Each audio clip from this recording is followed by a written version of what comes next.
I personally, went to launch that particular project, if many of you will recall. Right? But the truth of the matter is, what happened? When the terminal at Jomo Kenyatta burnt down, we then went on an emergency program of rehabilitating the existing airport and adding additional structures. At that time, the airport that unfortunately was damaged in the fire was handling about 2.2 million passengers every year. But then we had to do this emergency in order to get it back with the additional facilities and the additional terminals that we built. Eventually, what we established is, with all the additional facilities that we had now done, we had developed an airport that was now capable of handling approximately 8 million passengers per year. Now, doesn't it therefore make sense that if already now you have established the numbers that you are looking for, why do we need to now go and spend another 50 billion shillings to achieve what we have already achieved? So in the best interest of prudence and better management of our resources, there are other areas that require investment. Why go and add more investment where already you have achieved your objective? And that is the simple logic that we are using. Yeah? It's got nothing to do with anything else. It is, if we have an airport now that is capable of handling the kind of capacities we are looking for, does it make sense for us now to go and inject another 50 billion shillings to do precisely what we have? Yeah? Right? That is misuse of money. Let us now focus on roads and other areas that that money would be better utilized and spent. Just coming off. What have you agreed on in terms of issuing travel advisories? Well, we're working very strongly to see if we can get a lot of these travel advisories removed. And I must say that especially with regard to Germany, we are very appreciative of the way this government and the people of Germany have been very supportive of our tourism sector, despite the problems and the issues that have been there. We've been very grateful because they have been very, very strong, and they have continued. As you know, Lufthansa is flying back, Condor is still flying into Mombasa, Lufthansa is now flying into Nairobi. They have been very supportive.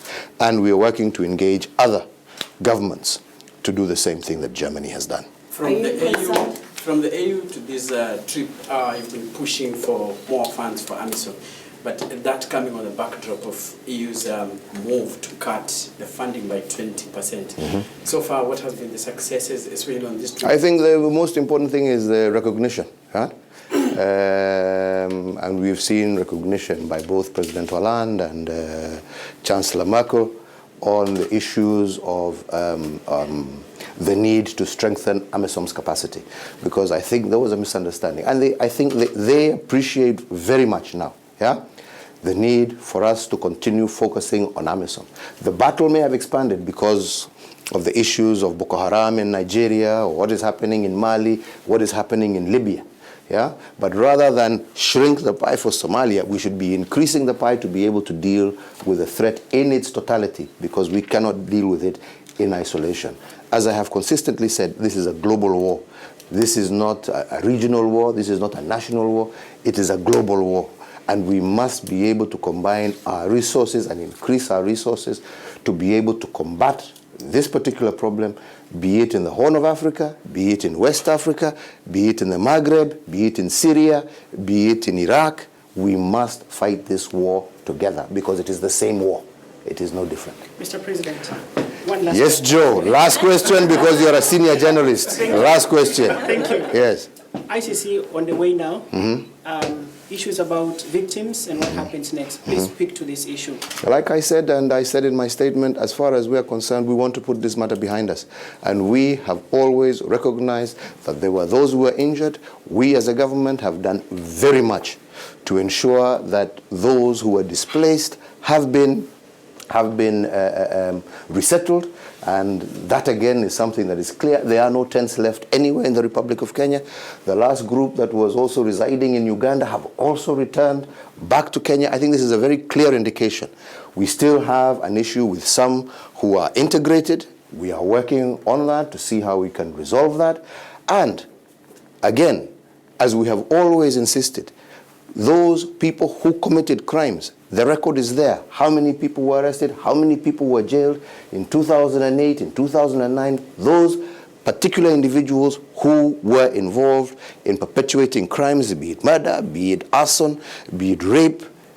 Action was taken against those where evidence was found. And in those instances where we were not able to find the culprits, we have always said, and I repeat again today, we stand ready, to compensate those families in one way or another. And that position has never changed. We want to heal the country. We want to reconcile the country. We want Kenya to move on. That is my position. It will be my position. It shall continue to be my position. And I trust it is also the position of the majority of the people of Kenya.